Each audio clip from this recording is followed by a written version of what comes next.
Assalamualaikum warahmatullahi wabarakatuh. Saya Nelly Rahmawati, NPM 184110077 dari kelas manajemen 18C. Di sini saya akan menjelaskan tentang manajemen risiko operasional. Sebelumnya, saya ingin menjelaskan pengertian dari manajemen risiko operasional itu sendiri. Risiko operasional ialah risiko kerugian yang diakibatkan oleh kegagalan atau tidak memadainya proses internal, manusia, sistem, atau sebagai akibat dari kejadian eksternal. Risiko operasional dibagi menjadi beberapa subkategori seperti risiko yang terkait dengan yang pertama, proses internal, manusia, sistem, dan kejadian eksternal. Contoh risiko dari proses internal yaitu kelalaian dalam marketing, kesalahan pemasaran produk, dan pencucian uang. Contoh risiko dari manusia, pelatihan karyawan tidak bermutu dan terlalu bergantung pada karyawan tertentu. Contoh risiko dari sistem, kesalahan input data, dan kesalahan pemrograman. Contoh risiko dari kejadian eksternal yaitu bencana alam yang meliputi tsunami, kebakaran, dan terorisme.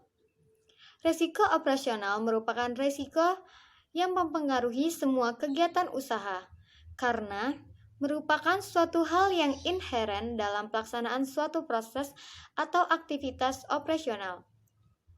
Dengan memahami manajemen risiko operasional ini, perusahaan bisa mengambil langkah preventif atau bahkan sanksi supaya kapasitas produksi dan layanan terjaga, semisal ada hal yang tidak diinginkan terjadi.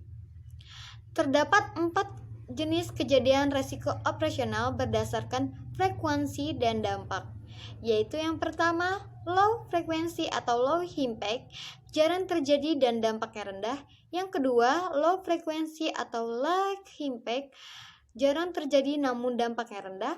Yang ketiga, high frequency atau high impact, sering terjadi dan dampaknya sangat besar.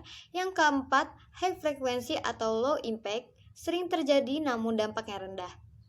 Selanjutnya, tujuan risiko operasional ialah dapat meminimalisirkan terjadinya posisi rugi yang disebabkan oleh proses atau kejadian yang bersifat operasional dan dapat meningkatkan kepercayaan kepada pelanggan dengan memberikan layanan yang baik dan meningkatkan nilai saham. Manajemen risiko operasional terdiri dari 4 tahapan yang saling berkaitan. Dimulai dari yang pertama, identifikasi. Identifikasi ialah proses untuk melihat dan identifikasi secara kontinu atas paparan risiko operasional dan penerapan manajemen risiko operasional serta melakukan pelaporan internal atau eksternal atas paparan risiko yang terjadi. Yang kedua, pengukuran. Pengukuran ialah proses menilai paparan risiko operasional pada produk, jasa, proses, dan sistem untuk mengetahui profil risiko perusahaan secara kuantitatif dan efektivitas penerapan manajemen risiko operasional. Yang ketiga, pemantauan. Pemantauan ialah proses untuk mengamati secara berkelanjutan atas paparan risiko operasional dan penerapan manajemen risiko operasional serta melakukan pelaporan internal atau eksternal atas paparan risiko yang terjadi. Pengukuran manajemen risiko.